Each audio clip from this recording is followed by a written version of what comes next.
So how you doing, Simon? I'm doing very well. Calm, cool, and collective, as they say. Nice. I've done a lot of weddings and corporate events over the years, and uh, everybody is always so happy at those events.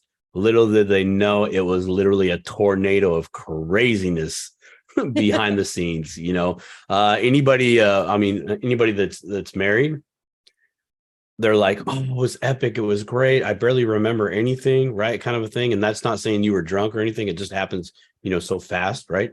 But everybody else was like running around trying to make the magic happen. You know what I mean? Like the reverse Uh, effect of a paparazzi, right? They're like, oh, do this. Oh, get that there. Oh, da, da, da, da. Yeah. I planned my sister's wedding, Simon, and I was a hot mess. And Yeah. I remember I painstakingly went through the song playlist to play all the songs that they wanted at their wedding. And the DJ that I hired, I he told me he could get all the songs that we wanted, and they weren't your normal wedding songs. Hmm. Anyway, he started playing not any of the songs on it. And No. I about had a meltdown. And then I said, you know what? Just let it go, Melissa. Everyone's having a good time, But Yeah. yeah, Yeah. I feel you. There is a lot of back end work, isn't there, when it comes to Uh, this kind of stuff?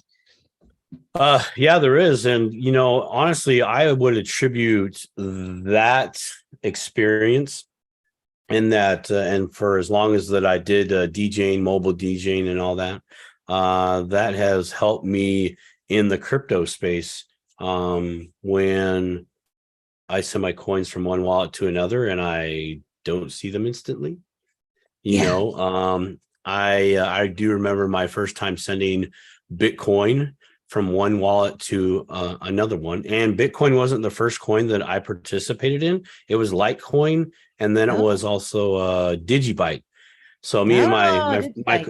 yeah, Digibyte, yeah. So me and my friend at work, we would buy each other coffee, but we would pay the other person back in Digibyte just to get in the habit of using crypto in our daily lives, right? That was kind of the movement then. It still is the movement now, but things have gotten broader, and technologies and the efficiencies of those technologies have vastly improved since then.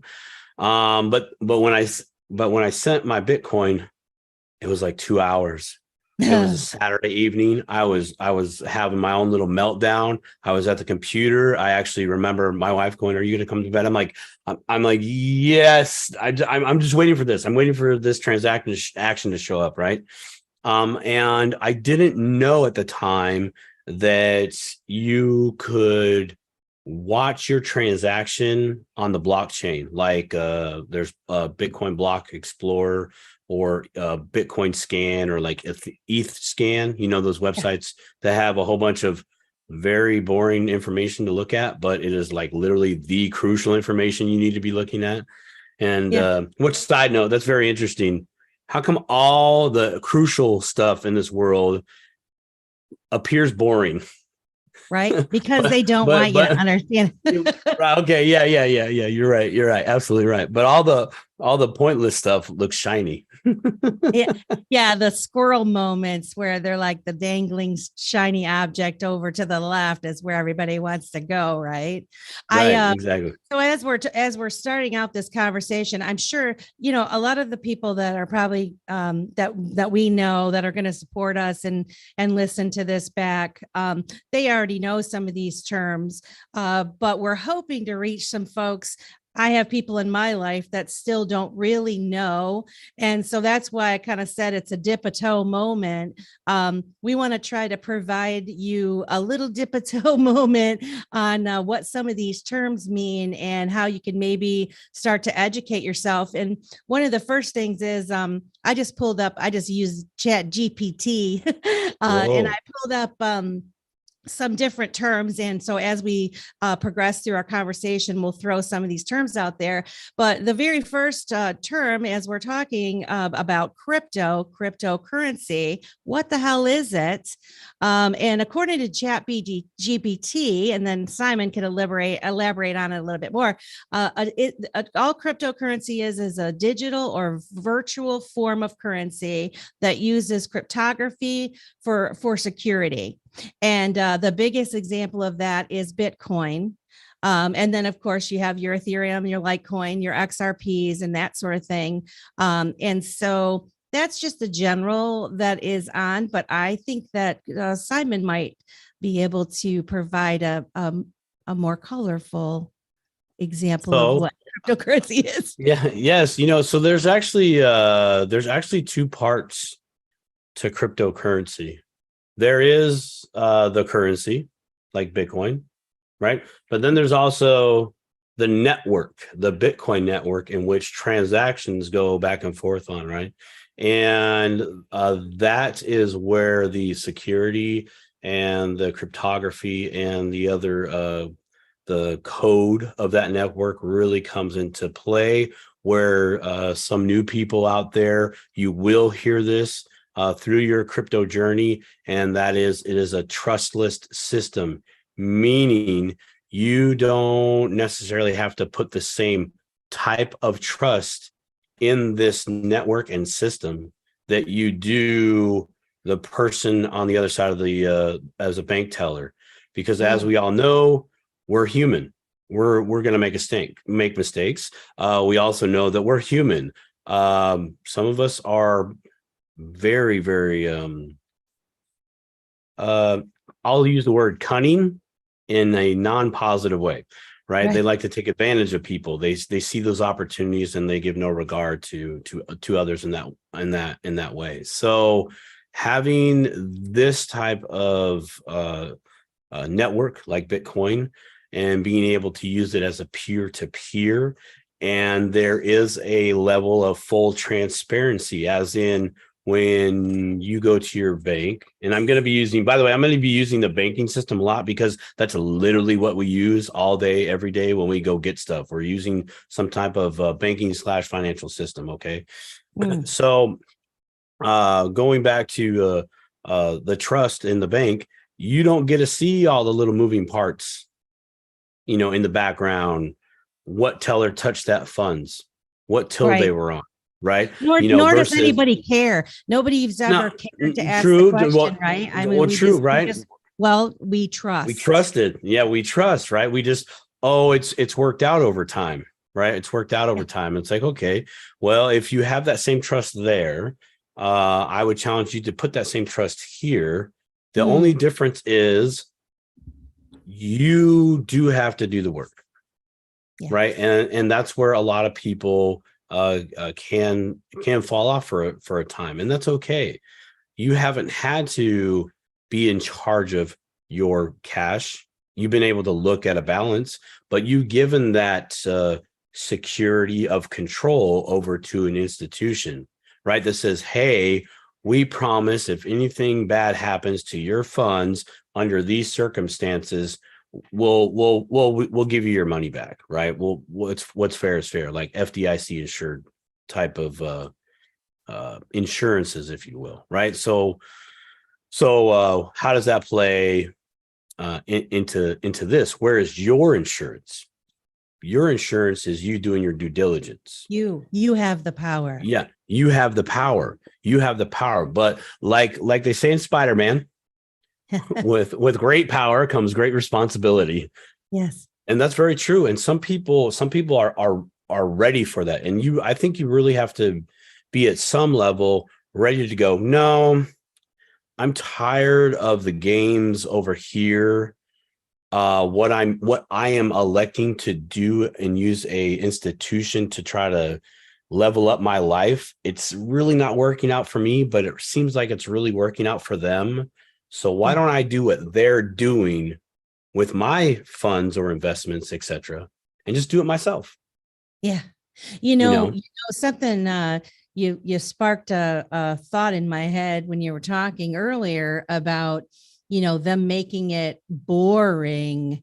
So with traditional banking or investing or any of that stuff, we're kind of made to either feel this is way boring, I'm not even going to give this any attention, or we're made to feel stupid, to put it lightly, to put it bluntly.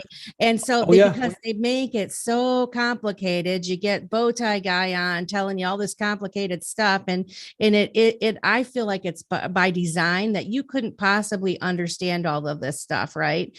And so the thing that I love so much about, this revolution, so to speak, is we are encouraging each other to understand, and we are being patient with one another to lift our brothers and sisters up and explain to them what's happening and how they too can get involved, and let them know you're not stupid, you're not lazy, you can do this, and we will help you understand. And it may take you, several years or whatever to get there, but darn it, you will if you apply yourself. And so that's the thing that, this whole Bitcoin cryptocurrency, no matter what token or coin that you are involved in, the fact of the matter is, no matter what camp you're in, everybody seems to be wanting to lift each other up.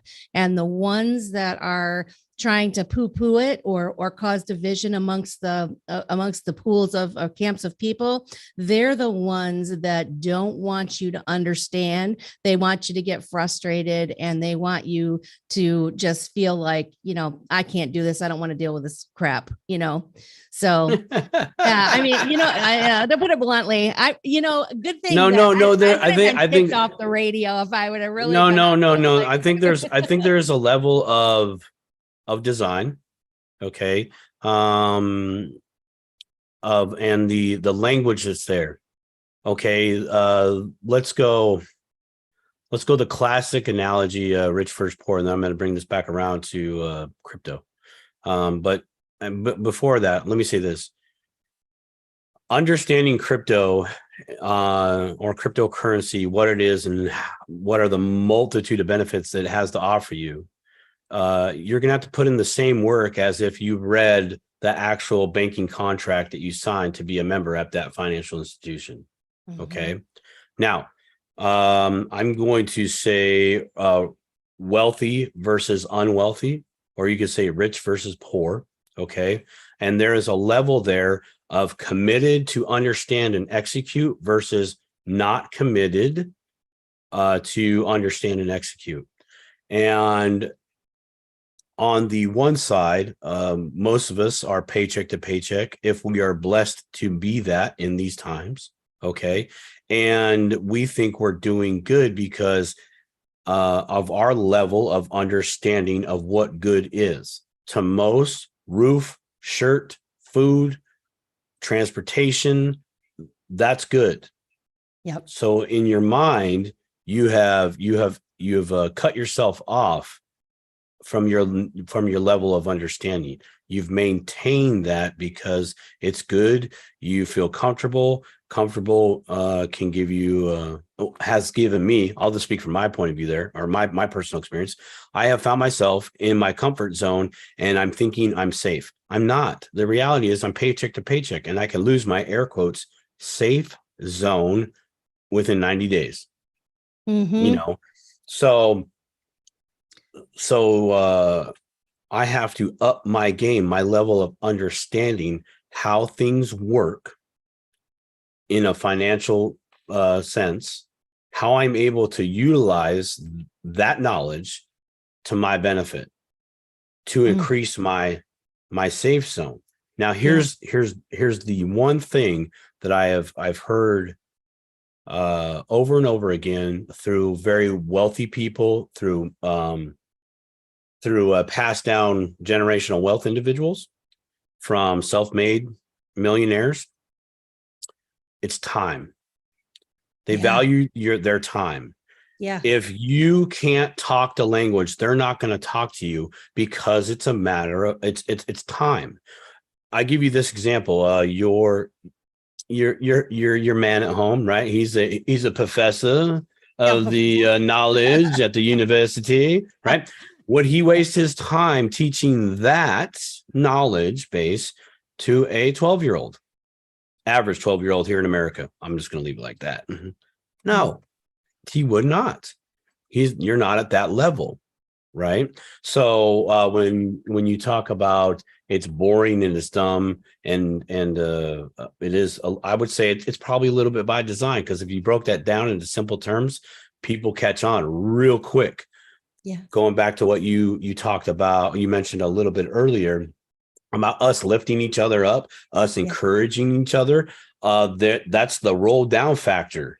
Someone that understands the fourth grade can pick up on what the fifth grader is saying. Someone that's in the third grade understands a little bit what the fourth grader is saying, and so on and so forth. But we're all in the same school, and we're all picking each other up at the same time.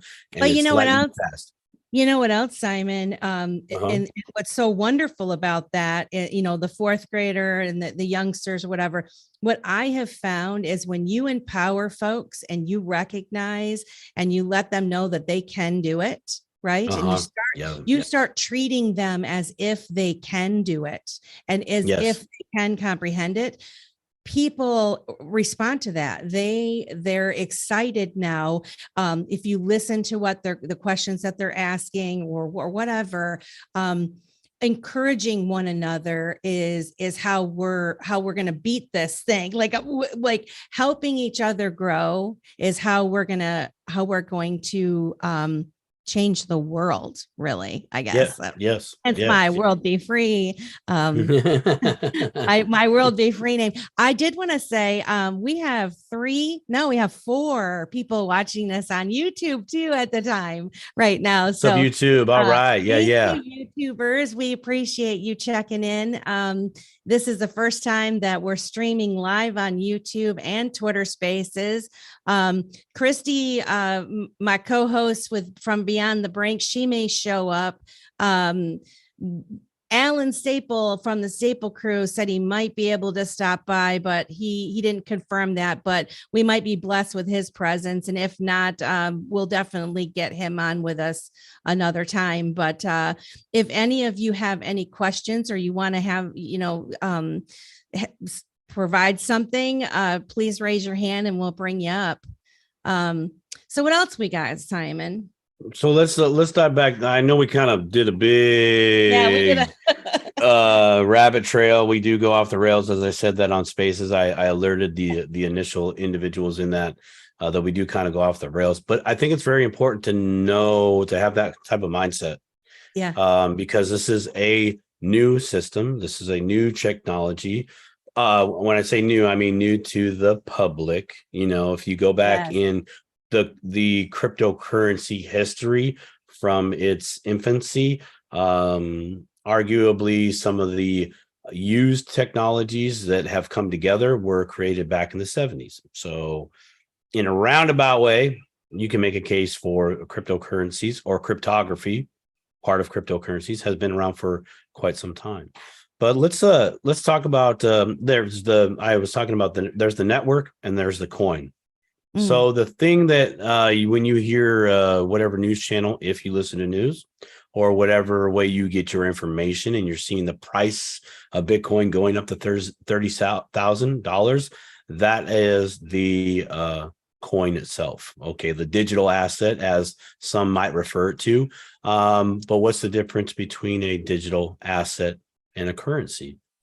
As the people of El Salvador, they know the difference. It's depending on how it is being utilized. So if I were to purchase a car from you, and we agreed that we would use Bitcoin, forget it. Let's not do that. Let's do XRP. Let's say we decided to do XRP because it's faster than Bitcoin. Then technically, that's a currency. If two countries do a deal, and that deal, let's say it's not in cash, let's say it's in gold, technically by international law, that is now a currency. When two entities do transactions back and forth, that it's there. Now you really have to go through a long legal legal process to defend that. But once it happens, it is. And there's also another interesting point on the currency side, including gold. When energy is used to create a thing, so we're using our time and our energy, now that's what creates the value of the thing. Plus, it's limited supply per se. Bitcoin, only 21 million. XRP, a little bit more than 21 million. What is it, like 1 billion? 100 billion or something. Billion, and that might be like, whoa, that's a lot. It's like, well, okay. 100 billion, there's there's probably 9 billion people on the planet. Divide that up by 100 billion, and that's how much each one of us would have if it was given to all of us at the same time equally, right? But there's energy being expended in its mind. There is a mining process within the cryptocurrency space, versus mining for gold out in the field or the mountains or the hills or wherever you get the gold from. The ocean. I've seen some cool shows. They just vacuum it up. Lucky guys. But there's energy, time, effort that's being put into that, and that's part of the value side. There's other cryptocurrencies that really aren't a currency per se. They're a token, and they can be made at will, versus something like Bitcoin that can't be made at will because it's part of the code and the framework. And we're kind of getting into the separation now in this discussion of the difference between the network and the coin. With me so far, Melissa? I think I am. Would that be considered the blockchain? Yes. So for those who don't know what blockchain is, can I give the GPT? Oh, do it. I want to see what Chat GPT says. According to Chat GPT, well, I don't know. I can't say that. Maybe you're kind of going a little Snoop Dogg on us, LBC or something, right? No. Let's see. A decentralized and distributed ledger technology that records all cryptocurrency transactions across a network of computers. This is true. Let's go a step further. So transactions being the thing that are mined. When I send a transaction to you and vice versa, back and forth, according to the statistics, those current transactions, the wallets, the amounts, everything is mined through a process of validation and confirmation. And once that's done, the miners are rewarded with the currency called Bitcoin. That, though, why is it called a blockchain? It's very simple. I want people to kind of close their eyes right now. If you're driving, don't close your eyes. If you're walking, don't close your eyes. In fact, you literally should just be sitting down if you're going to close your eyes, or lying down on a bed. If you tend to roll out of your bed, maybe put your side rails up for this. Okay, ready? Here we go. Close your eyes, and I want you to imagine a block of information is now called a filing cabinet. And in that filing cabinet is multiple transactions or folders. Each one of those folders is what's called a wallet. Then I want you to imagine like just a little piece of chain that is attached right to another filing cabinet. And I want you to now kind of think of when you've looked into a mirror, but you've held up another mirror behind you, and it seems like it goes on for infinite. You remember that, Melissa? You ever done that? Yeah.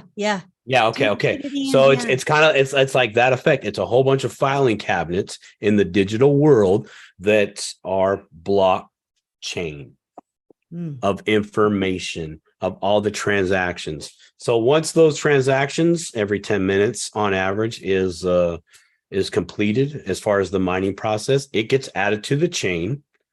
And then all the other miners say, yep, that's a block number, blah, blah, blah, blah, blah. And we're going to go on to the next transactions. And the circle of life continues in the Bitcoin network world. Yeah, that's like the simplistic version, right?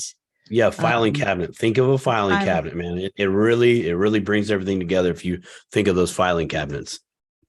And so we've kind of touched a little bit on what is cryptocurrency and what is blockchain. And then you just talked about those filing cabinets. And one of the things in that filing cabinet is a wallet, right? Yeah. And when we talk about a wallet, we say, Chat GPT says it's a digital tool or application that allows users to store and receive cryptocurrencies. And wallets can be hardware, software, or paper-based. Yes. That is, and so that is one of the things I think when people they start asking questions and they want to maybe start to participate a little bit into cryptocurrencies, they're like, what is a wallet? I don't even know, what does that mean, and why do I need it? What's the best one? There's so many options, and so what do you think about that in terms of wallets when somebody is first trying to get into the space? Where would you point them? Okay. Where would I point them? I still to this day, initially, when I take on a client as a cryptocurrency consultant, we'll go through the process, or I will go through the process with them, of setting up an account at a cryptocurrency exchange, or I will have them use or guide them to use a app like Cash App, maybe Venmo. But I say Cash App because I know that you can send Bitcoin from the Cash App to another wallet. Okay, so we're going to touch on something here, and I'm going to touch on the wallet part. So technically, when you bought that Bitcoin on the exchange or on the Cash App, it goes to a wallet that is under the control of Cash App or that cryptocurrency exchange. They, the exchange or Cash App, have given you permission, much like a bank, to access that Bitcoin within that wallet. They have also given you the permission to send that cryptocurrency to another wallet or to another person that has another wallet, or receive Bitcoin or some other cryptocurrency, depending on the wallet, to that wallet. So, but the first thing is set up on an exchange or the Cash App. Once that's set up, can I pause you for 1 second? I apologize. Yes. So before we go further with it, so this is what's important for people to understand. And I'm just going to put it in Melissa way.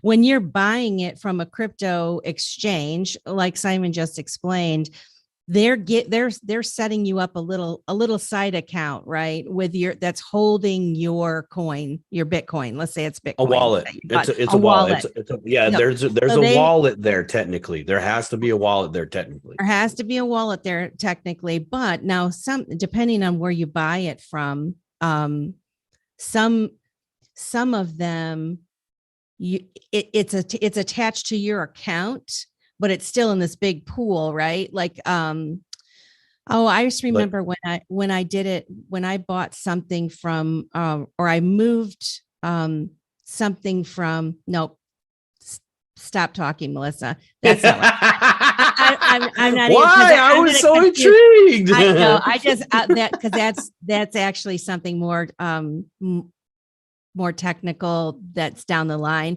But basically, what you're saying is, when somebody buys it, it's the wallet that's within that exchange, but we encourage you to move it into your own wallet, right? You don't want a self-controlled wallet, a self-custody wallet, because or a wallet that you have. Why don't you just want to, like, there's so many people that they get on Coinbase or they buy these things and they have that wallet and they're like, well, it's just sitting in that wallet. Why do they have to move it off of there? Well, first, they don't have to, but it is strongly encouraged within the cryptos. Well, let's put it to you like this. If you went to a gold or silver coin store and you went there and you bought your first gold coin, are you going to leave it there? No. Well, what if they just put it in a little cabinet for me and said, Melissa, I got this for you, girl. Whenever you want to come back and get it, it's here. Right. Is that, Whenever you want to come back and get it between the hours of 12 and 2 p.m. on Sunday only, every other month. but I work on those days. So how am I going to get my coin? Well, then you have to show up at that time. Sorry. Oh, I got Yeah. you. So you're at the mercy of their hours, their policies, how they do their business. Again, I say, if you were to buy a gold coin at a coin store, would you leave it here? Unequivocally, the answer is no. And I'm going to take this analogy here and show the process of what is commonly referred to as not your keys, not your coins. So in a wallet, there is what's called the private keys. This might be referred to, or it can be a seed phrase. Random words that are picked and generated that are directly associated with that wallet, and only that wallet. He or she who controls or has those private keys or that seed phrase, you literally have the power to recover or download that specific wallet to another device anywhere in the world. If you have that, you're literally good to go. If you don't have that, can I ask you a question? So for those people that don't know, so when you're talking about seed phrases, okay, the way I understand it, and correct me if I'm wrong, because I probably am. So when you create a wallet, and you set up and you have a bunch of seed phrase, your seed phrase is a collection of words, right? A seed phrase. Right. And when the wallet creates that, then it creates a string of characters, right? That's considered that. How do I say it? Yes. What is it? Is it numbers or is it letters? All letters. It's a combination of numbers, letters, characters, and symbols. And that is like, it's very hard to reproduce that. Like, that's why it's secure. That's the security part of it, right? When you're creating your wallet, yes, it creates that string of numbers. And so you don't have to remember that string of numbers, but you do have to remember your quote unquote seed phrase, which is the collection of words that populated when you first created your wallet. And that is what enables you to go and repopulate that elsewhere. If you had it on a device or whatever, you could put it on another device and repopulate that wallet elsewhere. Am I right, Simon? I just for those people that, I mean, again, the people that are listening here probably know this already. But trying to explain it to the layman person that doesn't really understand what that means, and it can be kind of scary. Your seed phrase is like the VIN number on your car. There's only one VIN number to that car, to wherever it was made, all of it. Your seed phrase or your private keys, which are in one and the same. Okay. Because we're just talking lingo here, right? You're going to hear not your keys, not your coins. Well, that's what are not your keys, not your coins. That's what someone is referencing to. If you don't have the VIN number to that car, you don't have complete control of it, which means you don't have complete control of those coins. Inadvertently, you have left your coins at the coin store, and that might be okay for a time, to be quite honest, but you're at the mercy of, if that exchange shuts down, if Cash App magically goes away one day. And we have already seen these things take place within the crypto space. Okay. And the current financial institutions that are around in this world, they are subject to these types of things too. We've had a few air quote bank failures, whatever that means. That's a disruption for all those customers at that financial institution because they left their money in there. Right. They gave the absolute control to those individuals. right? My So, thing with Celsius was what I was talking about Celsius, which was a failure. And I lost money. Well, hopefully I'll get some back. Who knows what'll happen with that? But the thing I was talking about with them about moving my money into a wallet, I sent some currency to cryptocurrency to a Celsius wallet, but uh, I did not put a tag on. I didn't put a tag. So oh, when it yeah. when it went it when it went to the wallet, I had the wallet address, but it didn't have the tag. And so it didn't go to my wallet. It went to the community wallet, right? Or whatever you want to call it. I'm The not sure pool. exactly. Yeah, I went to the So pool. right. And so that's where I want people to know, when you create your own wallet, say you use Exodus wallet and you create a wallet, that's your wallet.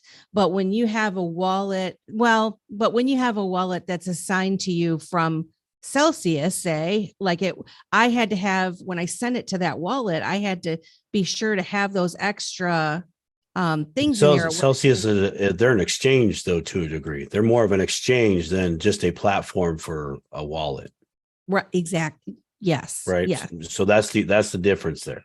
Yeah. Exodus versus Celsius in your example.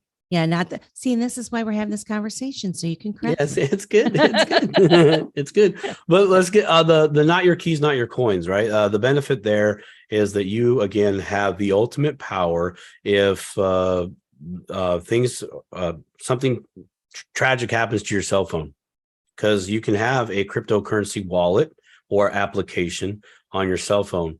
And I do mean like a wallet application, like Atomic Wallet or Exodus, the Trust Wallet.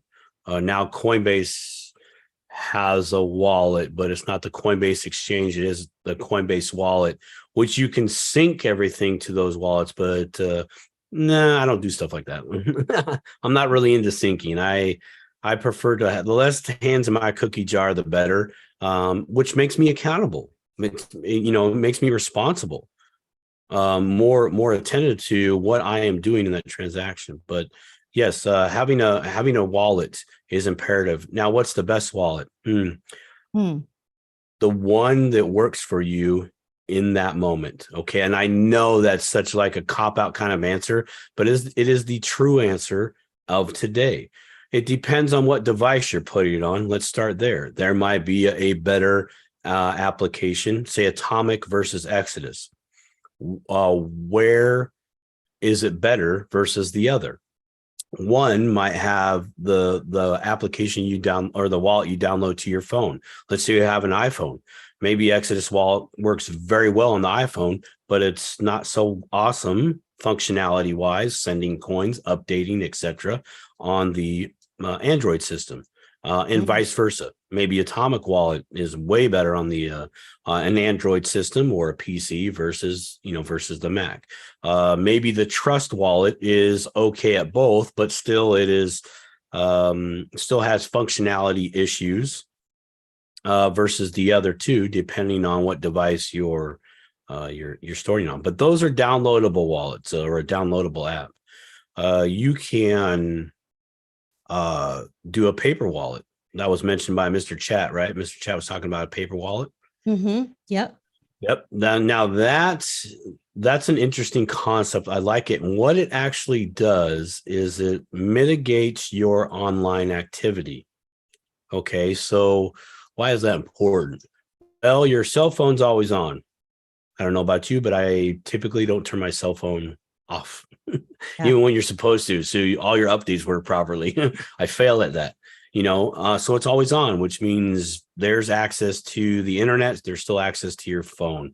Now, I'm not trying to go down the fear road here. It's just a fact. Hey, the light's on.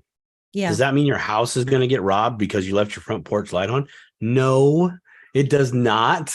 But it nonetheless says, hey, I'm here. Yeah. Right. And if someone or a group of someone's, let's say they are able to access just your phone, that's going to be a bad day for you.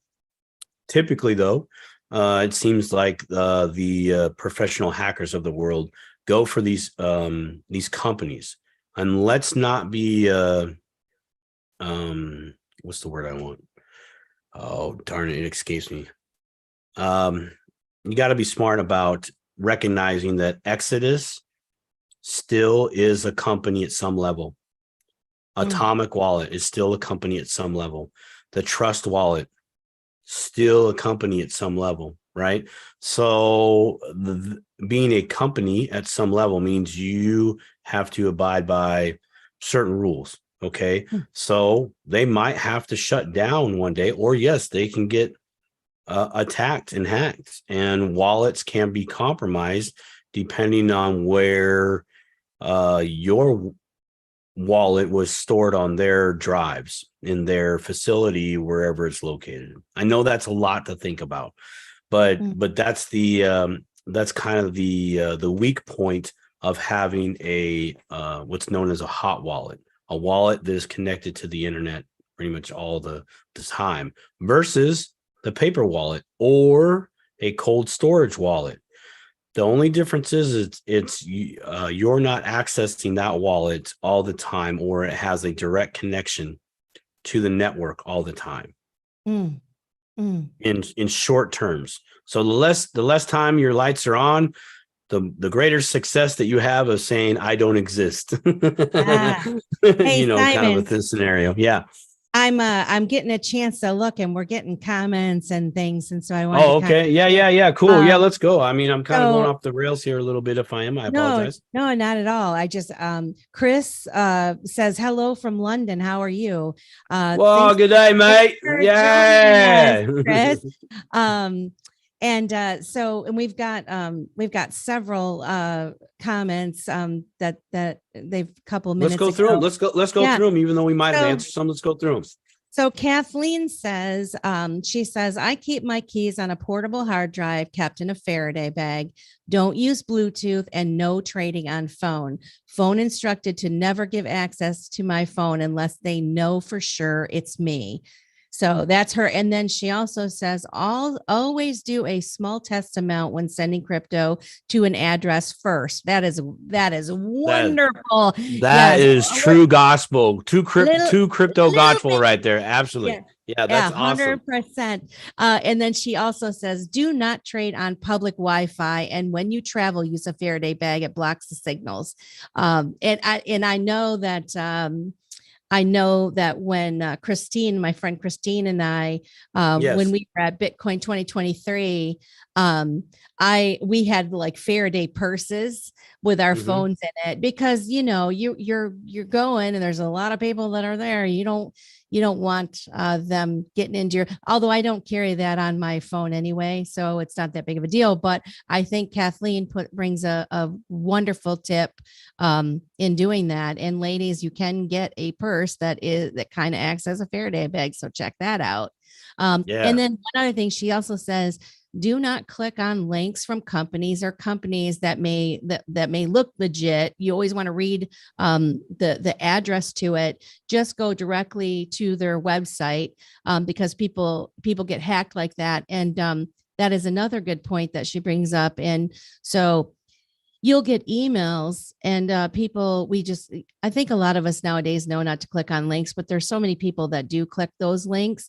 And so if ever, whether it's a wallet or an exchange or whatever, saying there's an update or there's a problem or whatever, just go to their website, type it in yourself. Don't click that link. And if there is something really going on, you can access it that way. But if you click the link and then you open the door to that, they're never going to email you and say there's something wrong with your wallet. That's never going to happen. They don't do that. No. So That was a great Kathleen, right? Kathleen, yeah, way to go, Kathleen. High five. Yeah, and then also Joanna has been listening on YouTube, and she said only use a proprietary phone and or computer. When not in use, keep it off, and only use a secured Wi-Fi and or landline, which that's what I do actually. and you can expand on that a little bit. So Joanna worked with Litecoin Leader, who's also a friend of ours, Jeff. She did some work with him, and I remember a year or two back, he created a video where he talked about using a phone kind Yep. of You can as a use phone. hard wallet. Because you can buy these treasures and what are the other ones? Ledgers and Ledger. but you can do a similar thing with your own phone, like an old phone, where you're not using that phone for anything else but that wallet, and turn it off, get it off of Wi-Fi, You know, and yeah, that's that. you're sparking something here. I want to touch on this that right the cell phone concept. Yeah. Okay.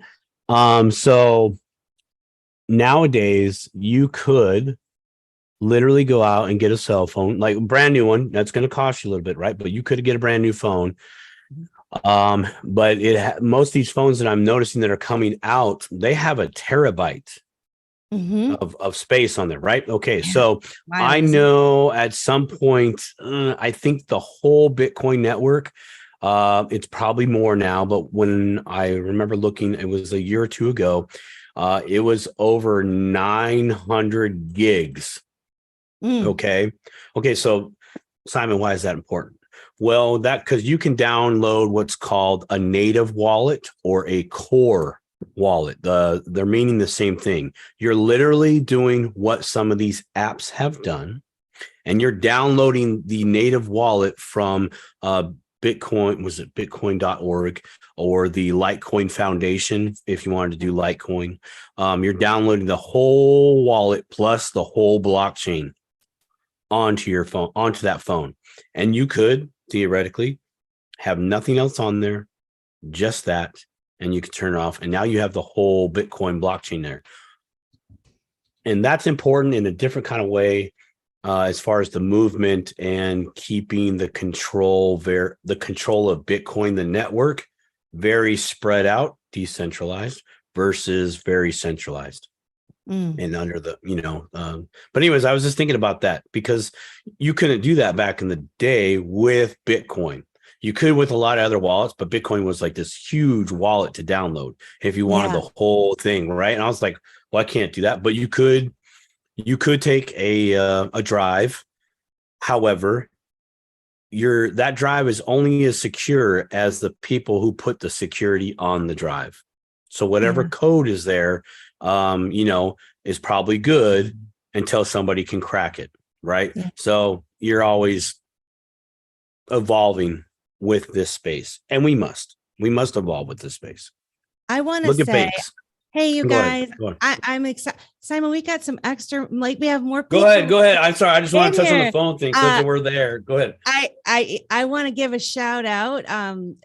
Farmer John is here. I didn't know if you Well, saw Farmer him, John, Simon. right? Wisdom from the back 40. What's up, Yeah. brother? And it looks like we got some other folks in here that are into the crypto space. And we just want to say we got Marto. I don't know if it's Marto. I don't know how to say your name. I apologize. And then the Count of Monte Crypto. Came in Yeah. here. The Count is in the Megan, house. is it Megan or Miga Tally and 1010? Whoa, Mrs. Crypto Says is in the house. Love it. Oh, we got Mrs. Crypto Says. Yeah. And so we just thank you guys for coming. We're just chatting about crypto, and the Count of Monte Cristo. Do you want to Yeah, you got let a him speak. comment? Yeah, Yeah, let do him you got a speak. Let comment? him speak. Jump on in. I will try to make him a speaker. Oh But gosh. anyway, yeah, I know. Here we go again. Melissa's trying to rule You the got it, girl. Don't phone thing. sweat the small stuff, man. But This is technology. the thing about the wallets, and when I first came in, it definitely, thank you for requesting that is easier to do, so I just approved them. The thing is when I first came into the space, and I was confused, and what do I do? And getting a wallet, even if you do have a wallet on your phone, just have a It's little bit better. of crypto on there. And it is easier a lot of times to use your phone. Just don't have all your eggs in one basket, so to speak. Count, Absolutely. Welcome to the show. Hey, good evening. I have a tractor going by. I'm going to mute for a second. Okay, no problem. Oh, it's okay. Farmer John doesn't mind. Farmer John. Yeah, right. I tried to get Farmer John to come up, but I don't know. He might be on a tractor. Yeah, It's Saturday. Yeah. Oh no, he is. harvest is over. I think harvest might be over for him. Yeah, I'm in Italy and it's grape harvesting season. Oh, jealous. Oh, Wow. so Well done, jealous. Count. Well done. How's the Yeah. cheese? And I did it all with magic internet money on my phone. Amen. Ah, yes. Ta-da! How are Love you it. doing? Do you have anything that you'd like to contribute to this conversation? No, other than that, I also support, if you have a terabyte of space on an unused mobile device and you want to back up the entire Bitcoin blockchain, that's not only good for you, it's also like it's a civic service that you're doing to the rest of the community, That's a fantastic point. And I love that you just said that. And I don't know if you want to expand on it a little bit in what you mean by that. And then I'm sure Simon will definitely want to chime in on that as well. But can you kind of elaborate on that just a little bit? Sure. So, I mean, like if there was a real some kind of bug out situation, or there was a coordinated effort to do like a 51% attack on the Bitcoin network, the more copies of the distributed ledger there are in the possession of more parties possible, that reinforces the strength of the network. Mm-hmm. And it also just kind of guarantees you're kind of acting as like a backstop guarantor on the fidelity of the network. I love it. Well said. Well said. Well said. You couldn't say it any better than that right there. Yeah, I mean, you do, of course, update that every once in a while. You do want to make sure your phone is on and the wallet connects and downloads the latest status of the blockchain, because a ledger from 2017 is wouldn't be sufficient. Today, yeah, not sufficient. One from yesterday would be. And isn't it also where you don't have to download the entire blockchain? Isn't there something with that too, where what do they call that when you're not running the full, you're not having the full copy of the ledger? Isn't there something like that too, like the mini? Yeah, you absolutely can do that. You can just do a light wallet, which is basically it's just keeping track of your individual private keys and their their transactions on the ledger. Mm-hmm. You don't have to download the entire Bitcoin blockchain to use Bitcoin. You typically, like on other in other cryptos, like for example, like Ethereum or Solana, there may be a reason to download the entire blockchain to like run it if you wanted to become a node or something like that. Yeah. Then you may have to do that. And to be honest, I can't articulate too much on this specific point, but I do know offhand that it is considered a more secure. In other words, it's considered more secure if your wallet does have the entire blockchain downloaded with it. But I believe the difference between doing it that way and not, it's really marginal. It's not something like that's something you would think about if you were a major financial institution handling billions of dollars. Absolutely. Yep. Absolutely.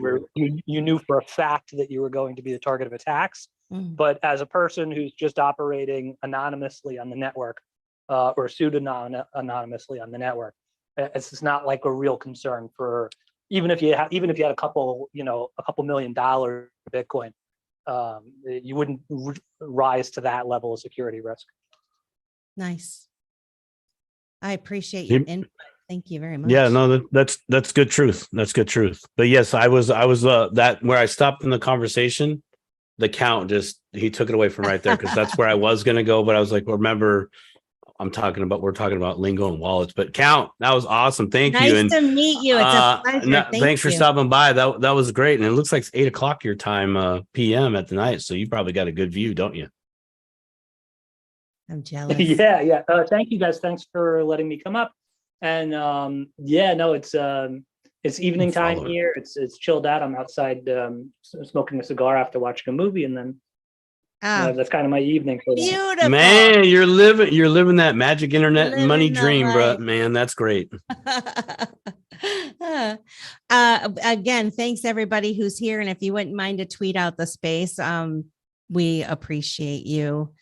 We have DP Monks Finance in here as well as another new listener.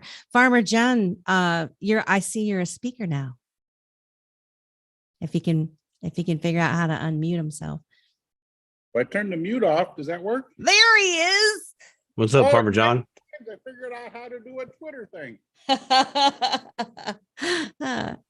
How are you? Oh, busy. We're packaging a order of grain that's going for bourbon today, and then we're still combining beans, but we keep getting rained out. So just farming stuff. Nice.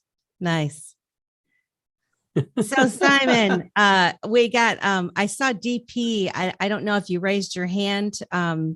If you did want to speak, if you could just send a request, because for some reason Melissa's having a hard time inviting people to the stage. So it's easier if people request.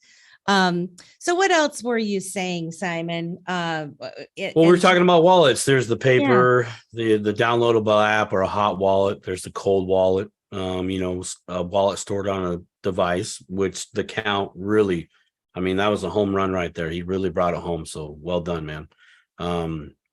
So we got wallets. Oh, okay. So let's go back.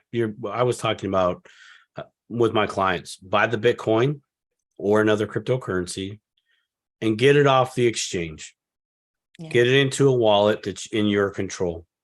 At a minimum. That is actually part of the big first step into crypto. Okay. There's probably about 5 to 10 different steps that are actually going to go on through that whole process. But that's what your goal is. Get on the exchange, get some cryptocurrencies or purchase them, acquire them, and then send them to a wallet that is in your control. That's the foundation. And like Kathleen mentioned, do a test. And in fact, I recommend this too. Don't go heavy on your purchases when you're starting out into crypto. Do $10, do $50 maybe as a max, and send that back and forth and back and forth and back and forth. It's kind of just like any other repetitious thing that we do throughout our lives. Farmer John, he's driving the tractor, right? He probably wasn't a very good tractor driver on his first day, but he could probably do a blindfolded now. But that just comes through repetition. So send some coins from one wallet to another wallet. See how long it takes. Get used to that. Get into that kind of that mindset. You need to see how you are in this situation. And I bring this up because when it comes time to maybe you want to take advantage of licking your ice cream, meaning taking some profits, okay? You are going to know how to send those coins from, say, a cold storage wallet to a hot wallet, and then from your hot wallet or pass-through wallet to the exchange. And then you'll be able to execute your ice cream licking or profit taking. But you got to do that. You have to go through those motions. We all remember the first day licking an ice cream cone. Man, it was a hot mess. We didn't care though. We were still enjoying it. But I promise you don't want to be a hot mess when you're trying to send cryptocurrencies or anything like that. And I also do recommend this. Carve out some time to do it. This isn't something that I would recommend. This is not something you do on the fly. This is not something.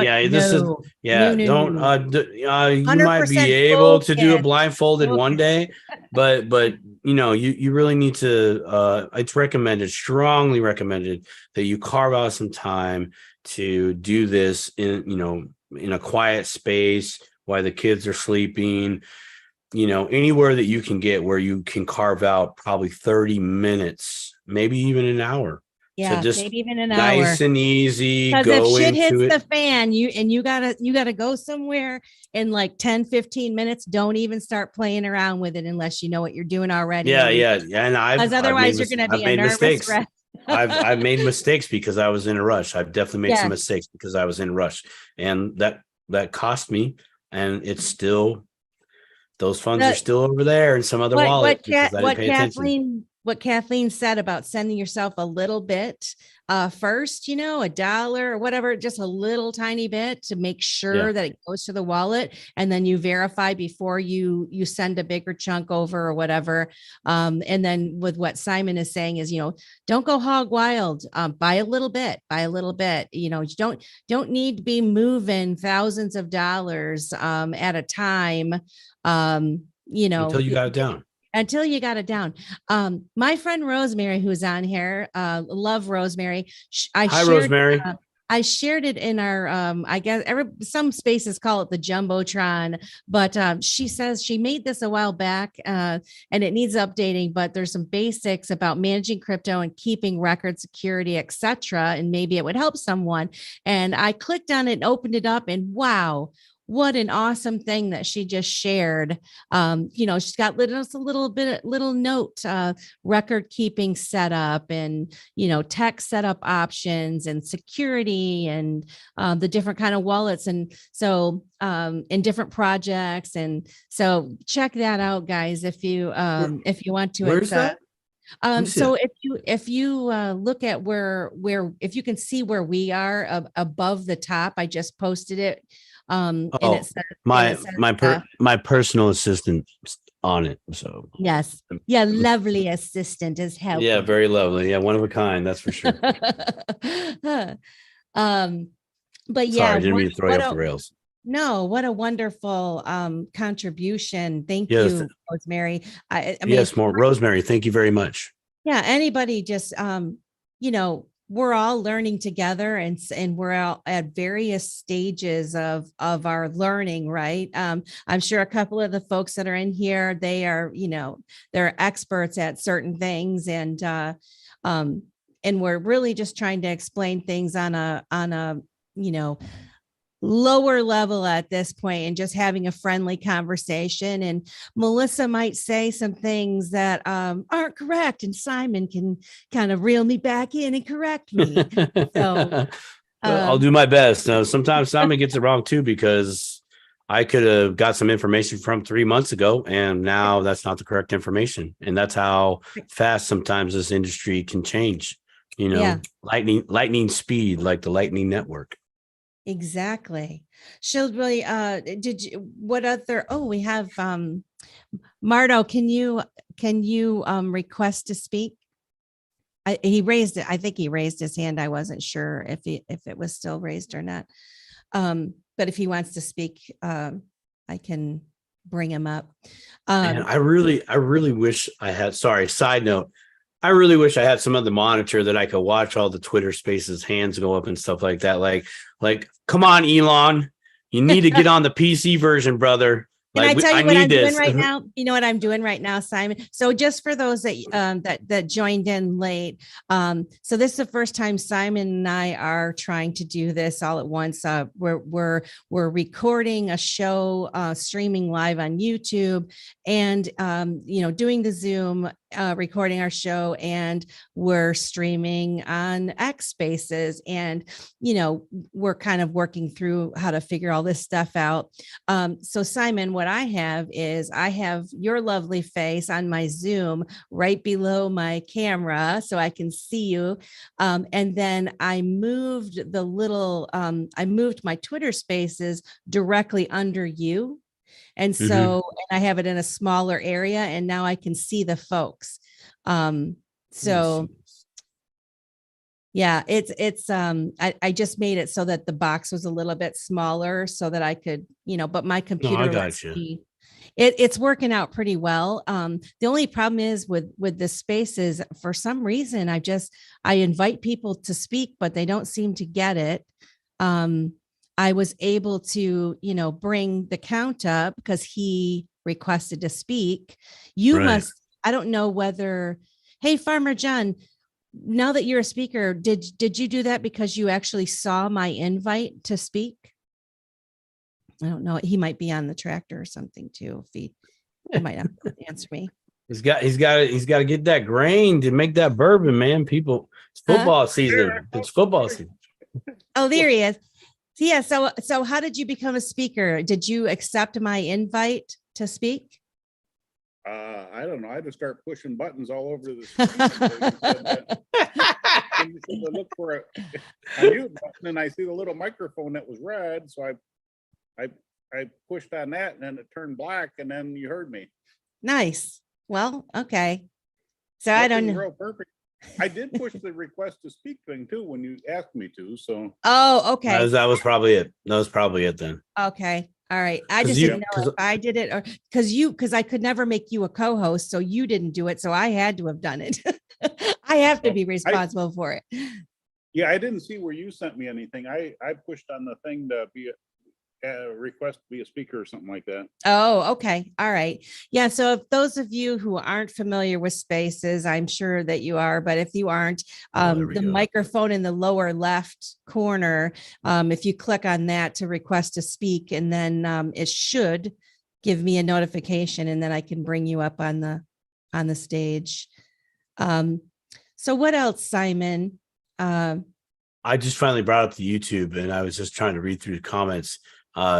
Joanna has been dominating the comment section here, so that's good. So I was trying to catch up on a few here. Let's see. To think. Sorry, everybody. I'm just reading. But it doesn't. We mine from ours. Oh, Joanna says this. He sent a request. Go ahead. The Marto says he did send a request, but for some reason I didn't see it. Keep going. Joanna says Joanna says, I'm the only one here on YouTube. Thanks, Joanna. Wow. Oh, my girl Kombucha's in here. What's one of the first acronyms you heard that you're like, well, what does that mean? Hodl. What? Yeah, That's a good one. That's actually a good one. I would see hashtag HODL, and I'm like, what the hell is that? Nice. What does it mean? Hold on for dear life. Hold on for dear life. But do you know how, didn't they say that somebody when they were working on Bitcoin and one of the, where they used to communicate with each other, somebody accidentally typed HODL instead of hold, meaning they meant to say hold. And then from there, they just created a bunch of memes, and it just kind of stuck. That's how it works. This space kind of does have its own lingo, doesn't it? Oh, it definitely does. We're talking about a technology, right? That has use case, but the techies, I should say the developers, they have their own language. They code in a whole nother language, and so they have multiple acronyms, just like any type of military. On a global level, they all have their acronyms. Like here's one. This is going to sound stupid. I always would hear individuals in the military as a kid say, "Oh, what's your AO?" What? What do you say? What's your AO? Area operation. Oh. Yeah, I felt really stupid when I figured that out. How many people, since they've been in this space, how many people actually stop to look up what things mean now? Where like I might not have done it before, but now whenever somebody's talking, especially if they're talking in acronyms, I'm like, what the hell does that mean? And I look it up, and then I'm discovering that there's a lot of these acronyms have multiple meanings. But I just wondered if anybody else does that all the time now. I do. because the language changes. Yeah. No, hold on for dear life. There's another term. It's called diamond hands. Mm. It means the same thing. Like, nope, I'm holding on. I'm holding on to this for the long term. I'm not selling. You're not getting these out of my hands for. You're not getting Bitcoin out of my hands for $30,000 right now. Not a chance, right? You're definitely not getting my XRP out of my hands for less than 50 cents. Not a chance. You're not getting a Litecoin at whatever price it is. I haven't looked yet, but yeah, diamond hands. Mika Tally, one of the people listening, hello, thank you so much for being here, says hello all, so grateful to be here and soaking up all the info.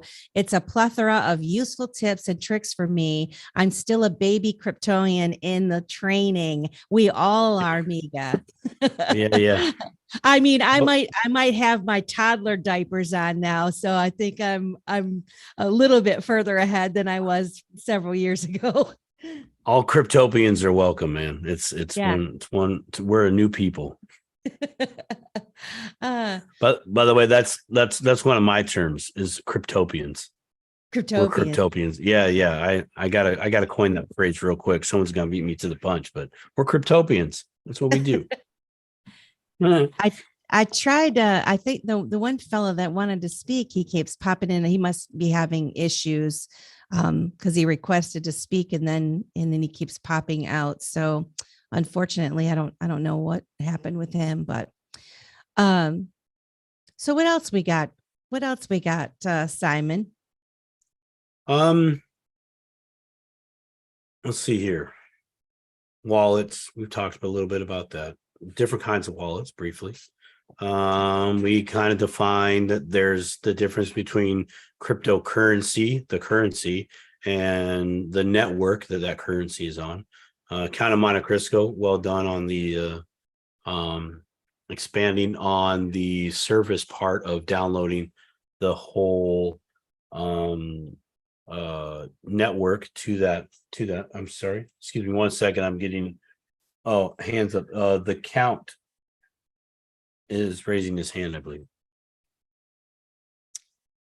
Yep, just unmute if you have something that you want to say. Sure. Yeah, it was just I wanted to hop on with acronyms. There's tons of stuff. Yeah. And there's tons of lingo. Yeah. And I spend a lot of time in DeFi, and those can be like fast trading environments. Yeah. Mm-hmm. And there's situations where people are communicating on in a Telegram group or on Discord, and it may be like a time is of the essence situation where like seconds count. So sometimes it is important to understand that lingo, because if something, you can find yourself in a situation where you can't afford for something to go over your head. It's the difference between it being a successful trade or not. Absolutely. And I don't know if you guys are interested in this. I have an entire glossary of DeFi slang and terminology. Nice. That I could send over to you if you want. Yeah, that'd be Bring fantastic. it. Yeah, that'd be awesome. Yeah. I'd love to see what you got.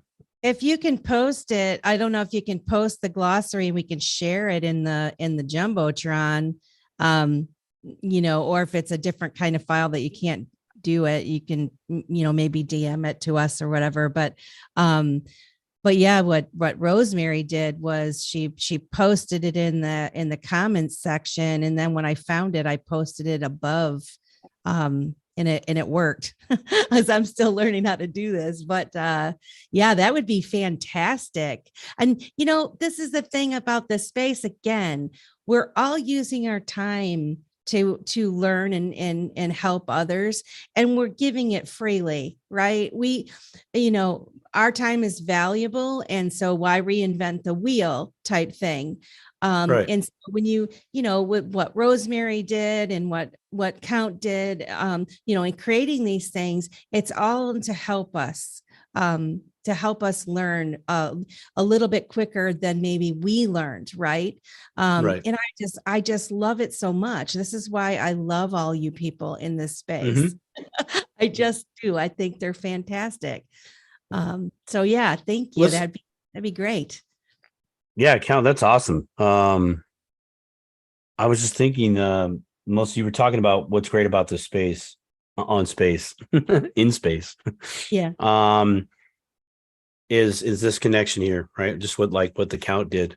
Yeah. I would like to encourage all who might watch this tomorrow, today, next week, or give this a listen to. I encourage you to try to find events, cryptocurrency events, and go there. Go to these events. You'll at first, it's almost like walking into high school being a freshman. Okay, there is that sense, but walk around, introduce yourself if you're able to, right, and just soak up the information.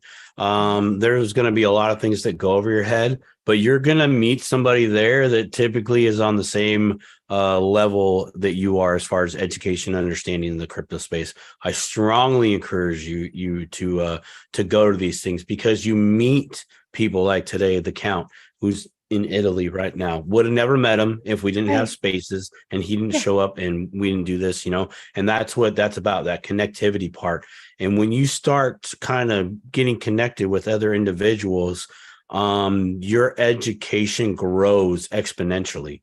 Your understanding happens like this. It's just like a big old study group. So I strongly encourage that each and every one of you do that. I love that suggestion, Simon. And one other thing I can say from going to several conferences myself, or meetups and whatever, the vibe in the room, the energy in the room is incredible. Incredible. It is. It's like you walk in and you're like, oh my goodness, there's people like me. There's people that are thinking about this stuff like I am. And I just love it. I love it, love it, love it. So it is awesome. I'm looking at some terms, and oftentimes we hear, I don't know how many of you've heard of the FOMO, yeah, FOMO is a good one.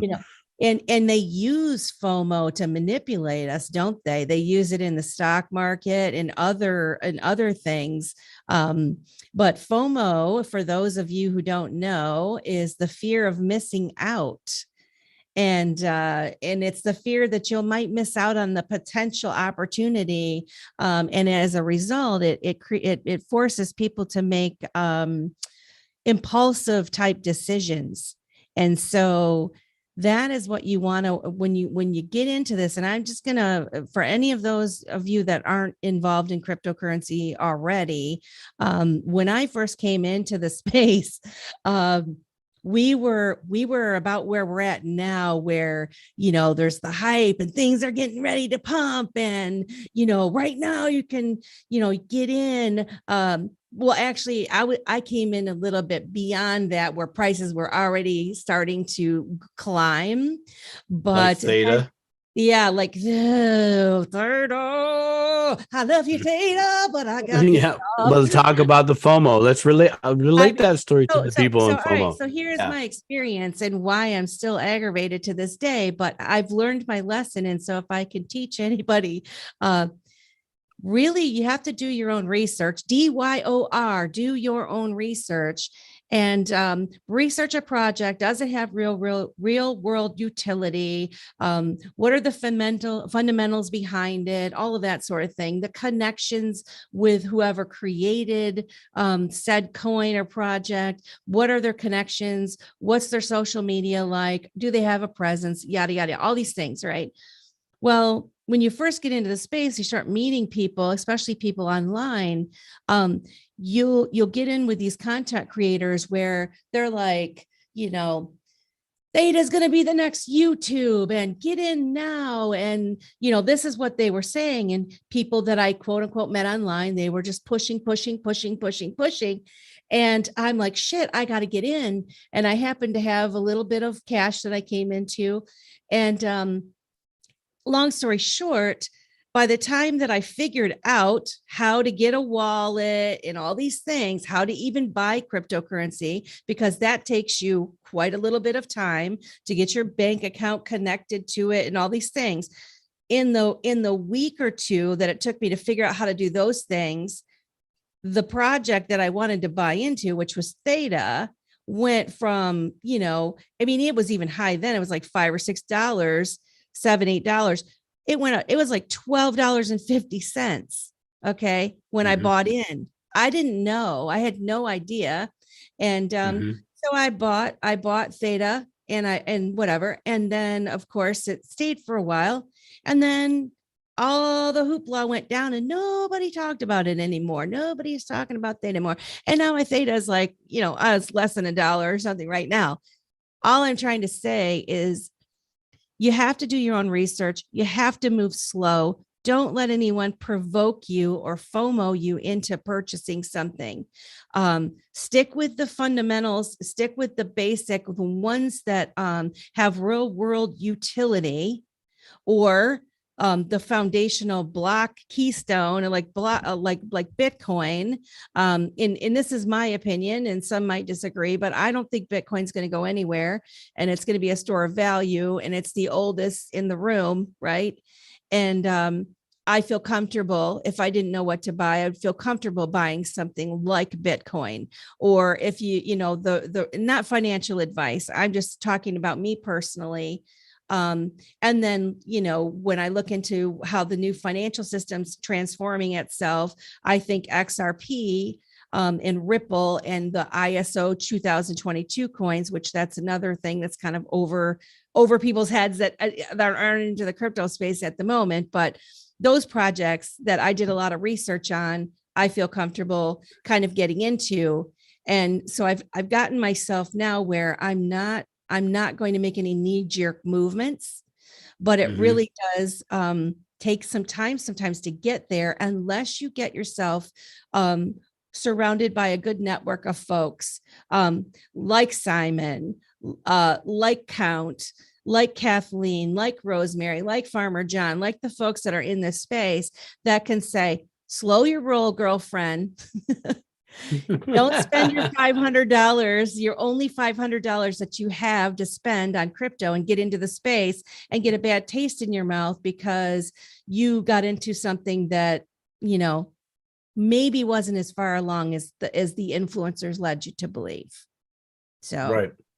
And that's a good point. A lot of my new clients that come on, typical that are brand new, I literally just say, look, only buy 10 to maybe 50 to, if you're feeling really blessed, $100, and just literally practice with that. Watch the price go up and down. You have to watch the price go up and down because you're going to do it anyways, right? So it's a lot easier to watch the price go down on $10 versus $10 of investment, right? Versus you doing $1,000, or if you're blessed, very blessed, $10,000 or what have you, right? The percentage is the same, but we don't see the percentage, right? Most of us see the zeros, oh my gosh, right? Because someone like myself, in my finances, my world, $100, that's $100. We're gonna have a conversation for a minute. Even when I go to a grocery store nowadays, I buy food and I'm like, do we really need that? Like, no, I don't feel like paying $100 today. Not going to happen. You know what I mean? Where somebody else's threshold, like that's a pain point of mine, right? On the cash side. So find out where your pain point is. Start with 10, 20, 30, 40, $50, and practice. Watch it go up and down, and once you become more familiar, then get some more. Then try the HODL method, right? Then do the HODL method. Step one is practice.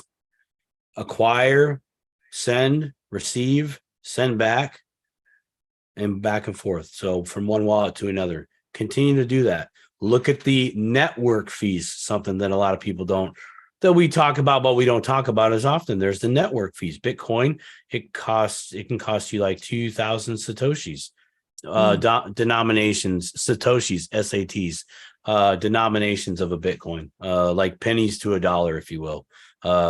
As in a Satoshi is a penny, $1 is a Bitcoin in that analogy. But yeah, practice Practice sending back and forth. And then when you're ready to hold, go do it. Yeah. I had someone DM'd me. Does that count? Did No, he give us the list? Sing for Jesus.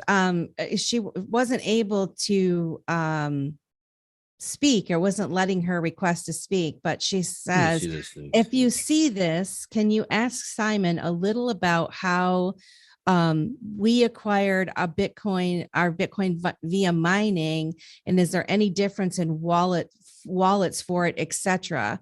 And so this person had asked me something about this before.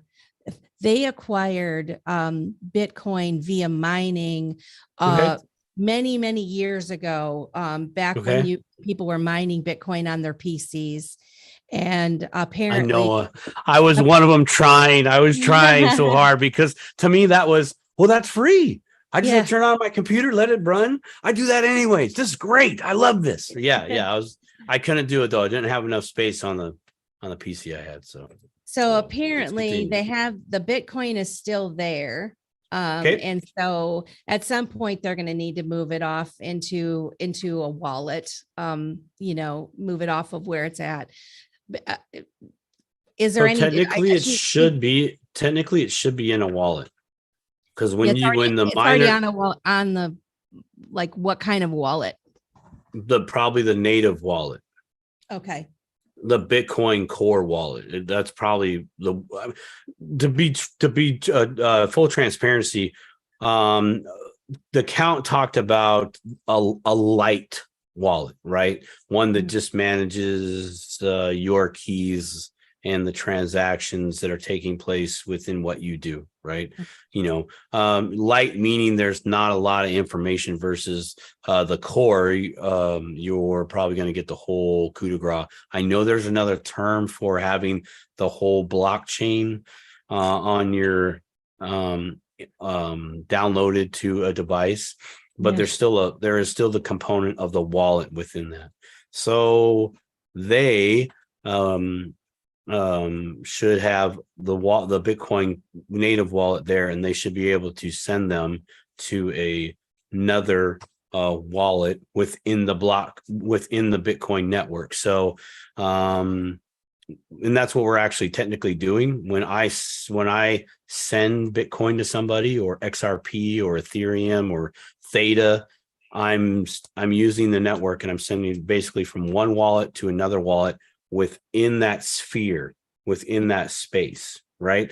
What we get to see, what we see when we're doing putting in our addresses, putting in our amount, that's just the user interface. I almost look at that as like a window. That's our window into the network, or our view of the network, as in we're able to do transactions. We're able to do some things, send it, there it goes.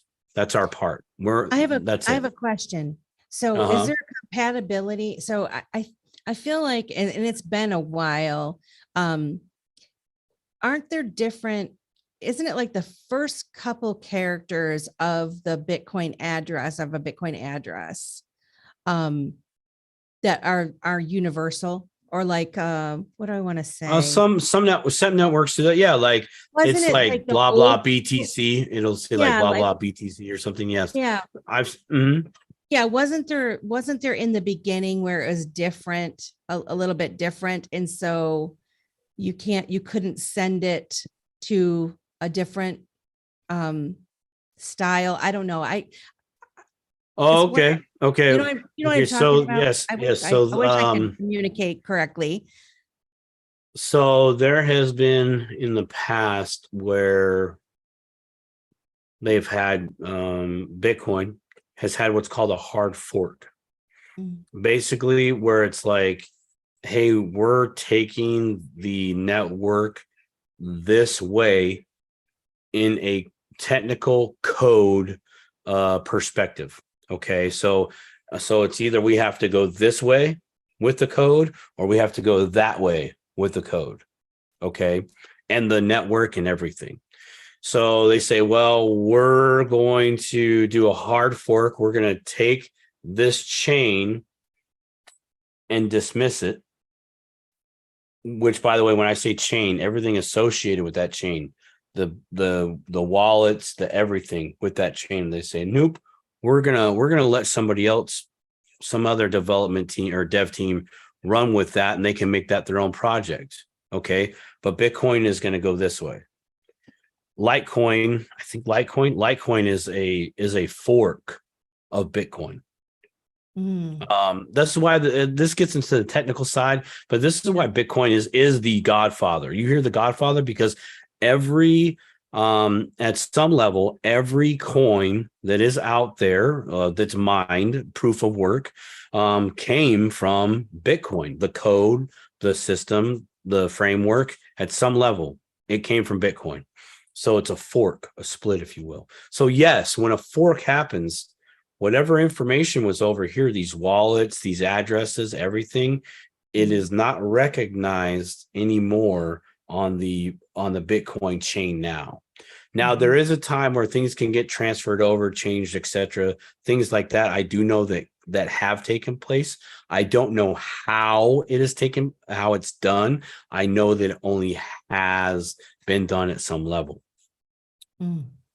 So, and that comes down to the Doge gave you the thumbs up on that one. All right. Yeah. Cool. Welcome to the show. Knuckle bump. Where was it going with that? So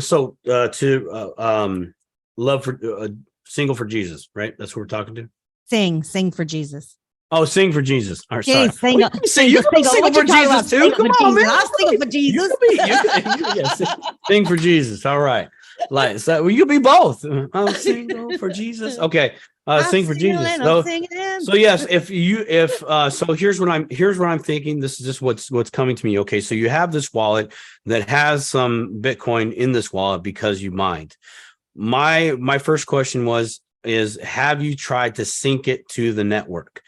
Because any core wallet, okay, Count talked about this where he says, hey, if you have a wallet downloaded to a cell phone, we're talking a little bit of security, like this cell phone or device doesn't get a lot of online activity, but you are going to have to turn it on. You are going to have to connect to in this case, Bitcoin network, and you're going to have to sync up the information that wallet didn't get every day because it wasn't on every day, right? But you got to sync up with all the transactions, come up to date, and then boom, you're synced up to the network and you're good to go. So my question to sing for Jesus is, one, has that wallet ever been synced recently? I would say no. Okay. I can speak. I think that the answer is no, based on my prior conversation. Okay, then you could initiate. Then I still say this: try to send some to another wallet because you still should have that functionality. Also, yeah, try syncing. See if it'll sync. If you can't sync, then try to send some to another wallet. Those are the two suggestions. I just wanted to let everybody know. No, the Count, he did. It had it as a doc, and I just shared it to the Jumbotron. Oh, cool. Drive.proton. So if anybody's interested in that, my lovely assistant, would you totally click on that and get that thing? Because that's epically awesome. I do like word puzzles.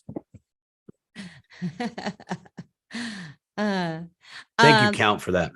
What are we thinking time-wise, Simon? I know we said we were going to try to keep this. I got 13 and a half minutes because I do have another engagement with a neighbor. All right. That's what I'm helping them do some projects, but try that with Sing for Jesus. And if you have a connection there, we could do a call, trial run, video chat, whatever you want there. If that's something that they want. What's up? Oh, okay. If that's something that could be done, I'd be more than happy to kind of be there for a little bit of side-by-side walking, hand-holding, guiding, etc. No problem. That'd be awesome. Yeah. So since we got 10 minutes, or so, a little less. Hey, you can go all night. I'm just the one that has to I'm leave. not gonna go. You can come on, keep this party going. But there's like, I guess for the folks that did, tune in, we want to say thank you so much for tuning in. Yes, thank you. And I mean, the contributions are appreciated for sure. Very much. You want to touch on just a couple more fun terms before, to take her out, unless you had something else you wanted to talk about. You got HODL. You got hold on for dear life. You got FOMO is the big one. Actually, no, I want to talk a little bit more about FOMO because I know you mentioned it's very important. Okay, so in this space, it is very important to recognize your emotions, and I know that it can be a challenge. But keep doing it. Keep practicing recognizing your emotions. If you're mad, you shouldn't be doing crypto. If you're excited, you shouldn't be doing you shouldn't be doing crypto. And I'm only saying that because I have been a part of what I call Mr. FOMO. Because Mr. FOMO is a trickster, okay? He likes to play you. He is willing to take advantage of you at any moment in time. You remember the Progressive commercials? Remember the Progressive commercials with the guy? Oh, what was his name?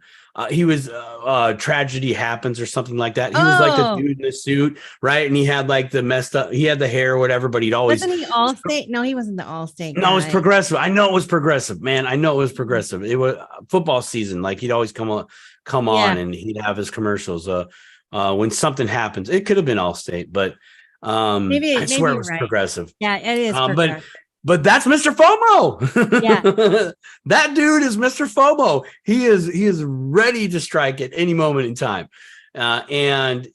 You just have to check your emotions. You have to recognize why I'm getting a little nervous here.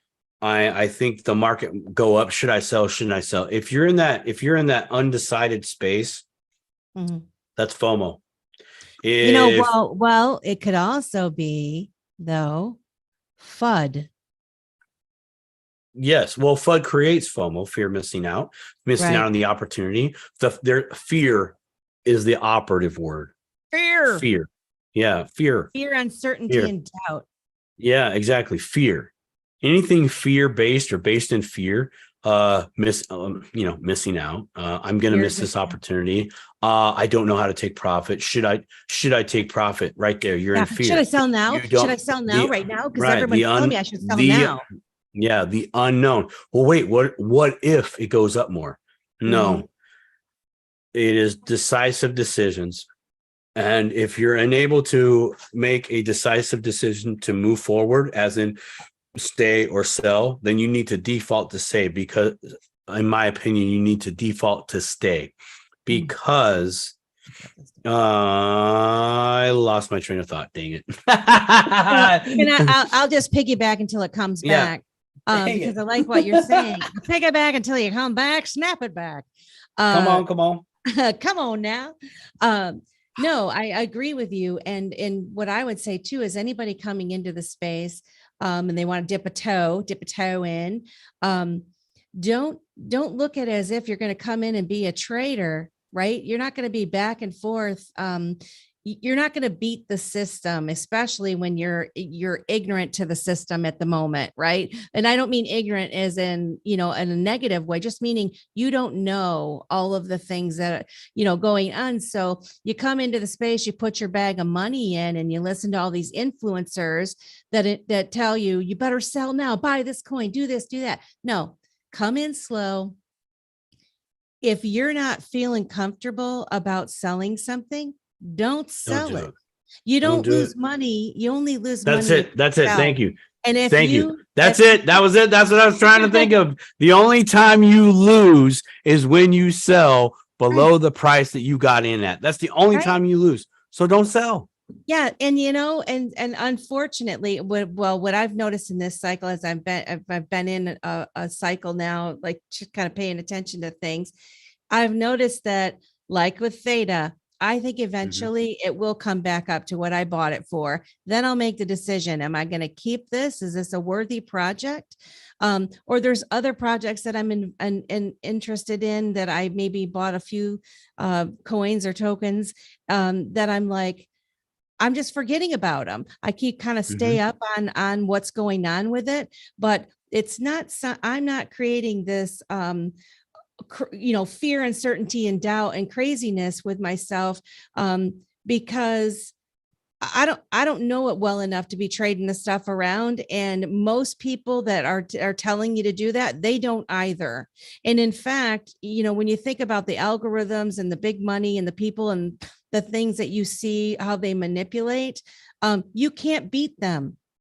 So but yet this is how they kind of, screw people out of getting into the system by creating chaos, by creating, problem, reaction, solution with all of these things we hear on the television, and it gets people coming in and then they get screwed over, right? I mean, you saw on the Super Bowl, what was it, last year or the year before, and the crypto.com and FTX and everybody's doing it. And then look what happened with FTX, right? We don't need any of that stuff. I think we are all smart enough now to realize the stars are not guiding us.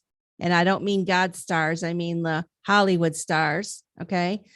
Do your own research, look into this stuff, take it slow, learn the fundamentals and buy yourself some and put it off to the side. And then when these things are going on, you hear everybody, the sky is falling, you're calm, cool, and collected. Because you're hodling, baby. Yeah, you're hodling.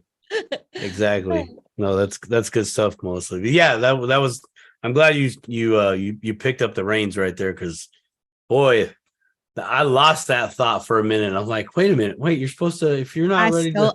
The only time you did steal. You probably did. I took it right out your brain. You probably did. I wouldn't be surprised if that's a thing. So. I know, in fact, I know it's a thing. Me and Elon's real tight, real tight. Well, okay. Well, can you jump on it so we can get the spaces part on the PC? Because I'm telling you, I know that'd be really nice. Hopefully, it won't be a train wreck. Oh, that's all good, man. It's technology. This is just how it goes. It's just life. When is a meeting ever really started on time at any type of corporate event? There's always some behind the scenes snafu, no document, this, that, the other. There's always something, man. There's always something, but yeah, this was fun. I hope a lot of people got some good stuff out of it. There's lots to learn out there. Low and slow. The FOMO is real. It's very real. I had a client before I came on. They asked me if I still feel like prices are in Bitcoin still have a shot to go to what we had previously spoke about in past conversations. And I said yes. Yeah. Even though it looks like, well, it's going right now. And it's just, I have a different perspective.